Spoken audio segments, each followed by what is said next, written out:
मित्रों, गुरुवार 1 फरवरी को इंटरिम बजट आएगा। लेकिन आप समझिए, उसे सही से पढ़ के समझ के अच्छा सा पावर पॉइंट बनाना है जिसमें सारे कॉम्पिटिटिव एग्जाम के इंपॉर्टेंट जनरल नॉलेज और फैक्ट्स कवर हो जाएं, तो उसमें टाइम लगता है। इसलिए मैं वो वीडियो बनाऊंगा, लेकिन वो शुक्रवार 2 फरवरी को बनाऊंगा। तो वो आपसे मिस नहीं हो जाए, इसलिए चैनल को सब्सक्राइब करके रखो ताकि आप उस दिन उसे देख सकें। तो need not spend time on 1 फरवरी। उस दिन कोई अलग आर्टिकल वीडियो सब देखने की ज़रूरत नहीं है। एग्ज़ाम के लिए जितनी ज़रूरी जानकारी है, जो फैक्ट सब रटने हैं, उसका एक अलग से पावर पॉइंट डाउनलोड हो सके ऐसी सुविधा के साथ वो मैं वीडियो बनाऊंगा, लेकिन एक दिन बाद, शुक्रवार को। Stay tune for that. अभी आज के वीडियो टॉपिक में आते हैं। केंद्र और राज्यों के बीच पैसों का जो लेन देन और संबंध होता है, जिसे हम कहते हैं फिजल फेडरलिज्म, राजकोषीय संघवाद, उसमें एक नया राड़ा चल रहा है। जहां पर केरल राज्य सरकार कह रही है कि हमको ज़्यादा पैसा उधारी में चाहिए, और यूनियन गवर्नमेंट बोला है नहीं, तुमको और पैसा नहीं मिल सकता, क्योंकि एफआरबीएम एक्ट में जो हमने आपको लिमिट दी थी उसको आप क्रॉस कर चुके हैं। और पूरा मामला अभी सुप्रीम कोर्ट में गया है अंडर आर्टिकल 131। तो पूरा क्या केस है इसे समझते हैं। केंद्र और राज्य के रिश्ते यानी फेडरलिज्म संघवाद के बारे में यूपीएससी ने पिछले कई मेंस और निबंध पूछ चुका है। आप डाउनलोड कर सकते हैं free booklet, link is in the description. आपको समझना है कि ऐसा कुछ भी पूछा जाए relations between union and states, तो आपने एक एक केस की पूरी कहानी नहीं लिखनी है। आपने सिर्फ उसका सारांश या निष्कर्ष लिखना है कि इसमें ये तकलीफ है, इसमें ये तकलीफ है। फॉर एग्जांपल, अभी दो हॉट करंट अफेयर्स के बर्निंग इशू क्या है। एक तो केंद्र सरकार ने बीएसएफ बॉर्डर एरिया से कितने किलोमीटर तक, 50 किलोमीटर, 100 किलोमीटर, कहाँ तक गश्त लगा सकता है, उसका क्या जुरिस्डिक्शन है, उस पर कुछ सुधार किए तो पंजाब सरकार को मज़ा नहीं आ रहा है और वो कोर्ट में गए। और दूसरा जो केस जो अभी हम समझने वाले हैं कि केरला को ज़्यादा पैसा उधार देने से यूनियन ने मना कर दिया है। तो ऐसे आपने उसका सारांश समझना है कि आज जो मुद्दा है उसमें 4 सब टॉपिक्स हैं। फिजल डेफिसिट, राजकोषीय घाटा क्या होता है, स्टेट को लोन लाना हो तो कहाँ कहाँ से ला सकते हैं, केरला की फिजल डेफिसिट का टारगेट और उसका कोर्ट केस क्या हो गया है, और केरला में ऐसे पैसों के वांदे क्यों चल रहे हैं। These are the 4 topics. सबसे पहले समझते हैं फिजल डेफिसिट क्या। मान लीजिए कोई सरकार है, यूनियन की, स्टेट की, उनको ये टैक्स में, रेलवे टिकट में, लॉटरी टिकट में बेच बेच के सपोज 100 करोड़ इनकम है, और सामने अलग अलग योजनाओं में, स्टाफ सैलरी वगैरह में खर्चे 120 करोड़ के। तो स्वाभाविक है उसका लॉस चल रहा है 20 करोड़ का। उसे हम कहेंगे फिजल डेफिसिट या राजकोषीय घाटा। तो कहीं से इन पैसों का इंतजाम करना होगा, व्यवस्था करनी होगी, जिसे हम कहते हैं डेट फाइनेंसिंग। तो उधारी में पैसा लाना है और स्टेट गवर्नमेंट ने लाना है। तो राज्य सरकार पैसा उधारी में कहां से ला सकती है। देखिए, आरबीआई एक्ट के मुताबिक RBI is the public debt manager.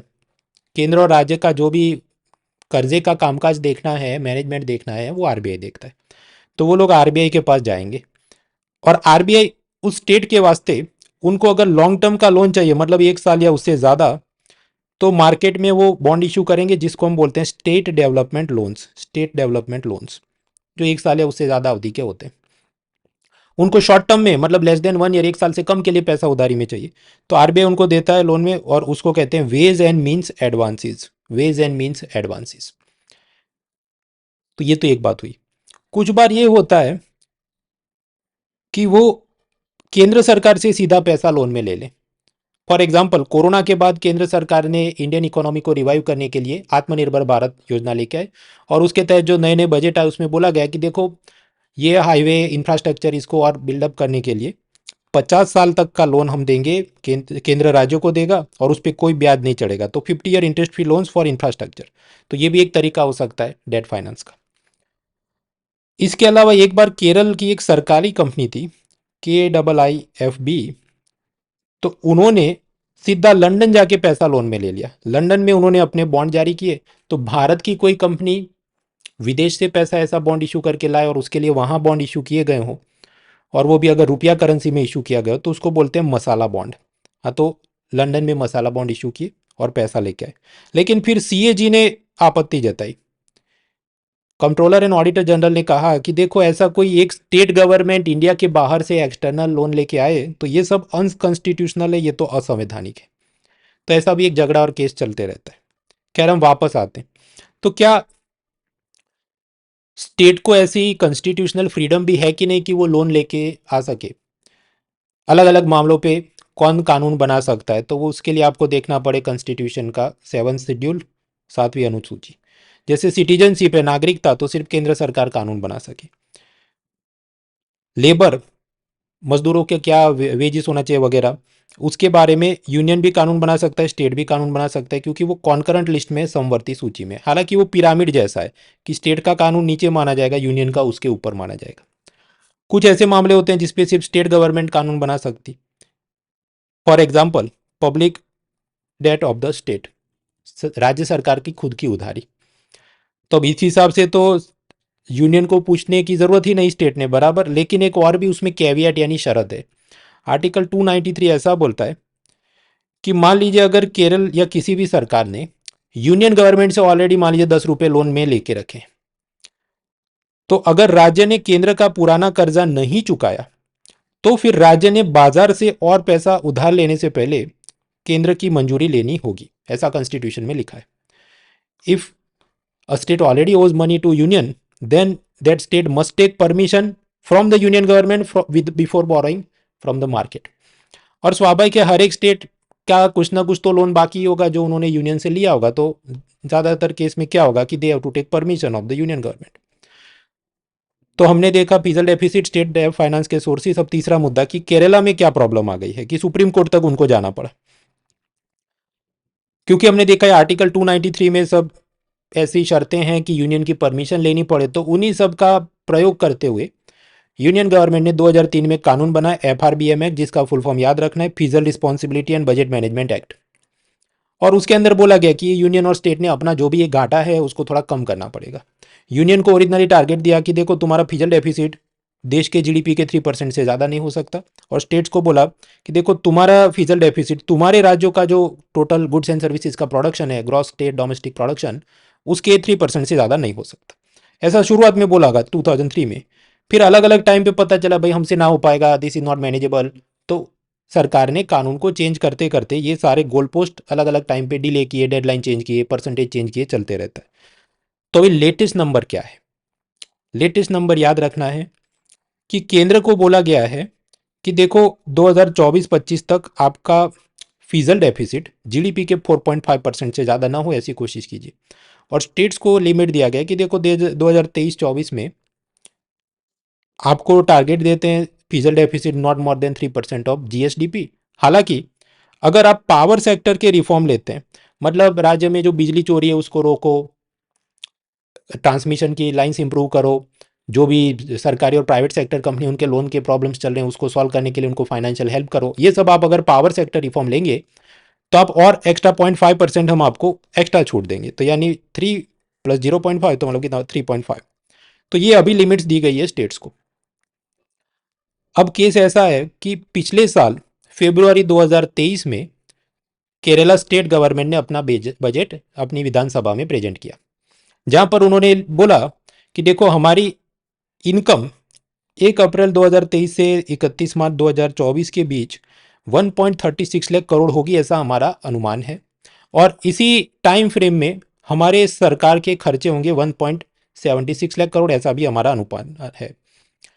हाँ, तो इस हिसाब से देखो लॉस तो फिर भी होगा अराउंड 39,000 करोड़ रुपए, जो कि उनके जीएसडीपी का 3.5% है।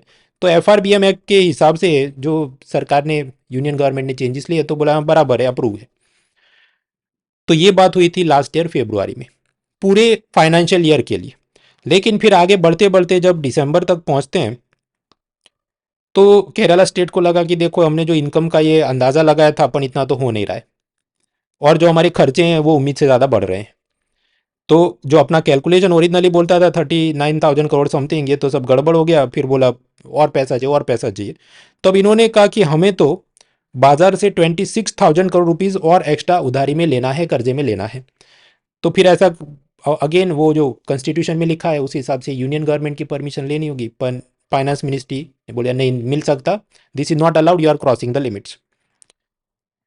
क्योंकि यूनियन गवर्नमेंट का ये मानना है कि देखो केरला ये 3.5% लिमिट एक तो क्रॉस कर रहा है, और दूसरा कि ऑलरेडी उनकी टोटल आउटस्टैंडिंग लोन, मतलब केरला की ये फाइनेंशियल ईयर, पिछले फाइनेंशियल ईयर से लेके आज़ादी से लेके जितना अभी तक लोन बाकी है वो कुल मिलाकर उनके जीएसडीपी का अराउंड 39% हो चुका है। तो ये बहुत अनसस्टेनेबल है, ये चल नहीं सकता, आप और तकलीफ में आ जाएंगे, इसलिए हम आपको परमिशन नहीं देंगे। अब ऐसी सिचुएशन में यूनियन और स्टेट का जो झगड़ा हो गया तो कहाँ जाएंगे? आर्टिकल 131 कुछ ऐसा बोलता है कि ऐसा जो भी फेडरल डिस्प्यूट है, संघीय विवाद है, उसका निपटान सीधा सुप्रीम कोर्ट में जाना पड़े। तो वो लोग सुप्रीम कोर्ट में गए हैं और फिर उसकी बॉल बाय बॉल कमेंट्री चल रही है केंद्र सरकार की तरफ से। उनका सरकारी वकील वो बोल रहे हैं कि नहीं, ये तो केरला अपनी गलतियों को छिपाने के लिए हमारे पास आया, तो हम उसको क्यों मंजूरी देंगे वगैरह। अब समझो हमारी प्रीलिम एग्जाम मई महीने में है और मेंस एग्जाम सितंबर महीने में है। तो अपनी एग्जाम कल सुबह नहीं है, तो इसके बियॉन्ड हम और आर्ग्यूमेंट उसमें देखेंगे नहीं कि दोनों पार्टियां क्या बोल रही है। वो तो फाइनल जजमेंट आने दो, तब तक कुछ तो आना जाना चाहिए, then again we will revisit. अब आखिरी मुद्दा आता है कि लेकिन केरला वाले इस प्रॉब्लम में आ क्यों गए हैं? Why is there a financial crisis in Kerala? उसके भी 4-5 कारण है जो मेंस और इंटरव्यू के लिए समझने हैं। लेकिन उससे पहले मैं आपको बताना चाहूँ कि अगर आप यूपीएससी प्रीलिम्स की तैयारी कर रहे हैं फॉर 2024, 25, 26, तो अन अकेडमी की तरफ से प्रीलिम का GS course, crash course, C SAT, mains की कोर्स, प्रीलिम की test series, mains test series with evaluation, ये सब कुछ एक ही सब्सक्रिप्शन में आपको मिल जाए, सिमिलर टू नेटफ्लिक्स। उसका आप फ़ायदा उठा सकते हैं। और उसमें भी ये 26 जनवरी रिपब्लिक ऑफर के चलते 31 जैन तक 50% of and 6 months extra extension की आपको पूरी सुविधा है। Link is in the description, code is munal.org. If you want to study in pure English medium also, then we have Sarvaj Mehraj sir and other top educators with Unacademy. Link is in the description. खैर वापस आते हैं, तो क्यों financial crisis Kerala में हो गई, उसके हमें 4-5 कारण समझने। सबसे पहला कारण है जीएसटी। मान लीजिए हरियाणा में एक कार बनती है और वो केरला में कोई कस्टमर उसको खरीदता है, गाड़ी का भाव है 10 लाख रुपए, उस पर लगेगा करीब 28% जीएसटी। अब ये जो 28% जीएसटी है उसमें से हरियाणा को कुछ नहीं मिलेगा, जहां पर कस्टमर बैठा है किधर, केरला में, तो आधा जीएसटी उसको चला जाए। सो केरला विल गेट 14% एसजीएसटी और आधा यूनियन को चला जाएगा, तो union government will get 14% CGST. अब आपका ये तो बेस्ट है, जहां कस्टमर है उस स्टेट को ये पैसा मिल रहा है टैक्स का। लेकिन केरला की आप तकलीफ देखो, बाकी जो बड़े बड़े राज्य हैं उनके मुकाबले उनकी आबादी कम है, पॉपुलेशन कम है, तो कस्टमर कम होंगे, तो स्वाभाविक है खरीदारी भी कम करेंगे। दूसरा, उनकी पॉपुलेशन में एक तकलीफ है, एजिंग पॉपुलेशन, सब बूढ़े हो रहे हैं। बूढ़े लोग होते हैं, उनके पास सिर्फ पेंशन का और फिक्स डिपॉजिट का ब्याज आया, ऐसा लिमिटेड रिसोर्सेज होते हैं। और वैसे भी वो बूढ़े हो गए, दुनिया देख चुके हैं, तो उनको बहुत ज़्यादा नया नया खरीदने की इच्छा नहीं होती कि ये नया आईफोन आया मुझे लेना ही है। तो उस कारण से भी जो शॉपिंग और एक्सपेंडिचर होता है एजिंग सोसाइटी में कम होता है, तो उसके चलते भी स्टेट के पैसे कम आ रहे हैं टैक्स में। कोरोना के बाद टूरिज्म भी डाउन हो गया, उसके चलते भी नेगेटिव इफेक्ट है। केरला सरकार के लिए लॉटरी टिकट बेचना उनके लिए एक आमदनी का बड़ा हिस्सा है। अब लॉटरी टिकट बेचेंगे, उनको पैसा कमाएंगे, लेकिन आप देखो ईयर ऑन ईयर डेटा क्या है। स्टेट गवर्नमेंट के लॉटरी डिपार्टमेंट ने पहले तो करीब 89,000, मतलब 8,900 करोड़, 9,000 करोड़, 9,900 करोड़, इतने करोड़ों की वो लॉटरी टिकट बेच रहे थे अप टू 2019, कोरोना से पहले।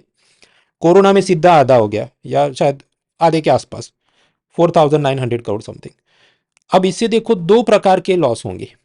पहला, लॉटरी डिपार्टमेंट को पैसा कम आएगा, पहले 9,000 करोड़ आते थे, अभी 4,900 करोड़ ही आ रहे हैं। और दूसरा, ये जो लॉटरी टिकट बेची जाती है उस पर भी जीएसटी लगता है और उसमें भी स्टेट का एसजीएसटी का हिस्सा होगा। तो अगर लॉटरी की खुद की सेल कम हो गई तो स्वाभाविक है एसजीएसटी में भी पैसा कम आएगा। So this is a problem. Parallelly आप जानते हैं आजकल ये जो पेपर लॉटरी के मुकाबले बहुत कंपटीशन बढ़ गया, ये ऑनलाइन फैंटेसी स्पोर्ट्स और बैटिंग एप्स का।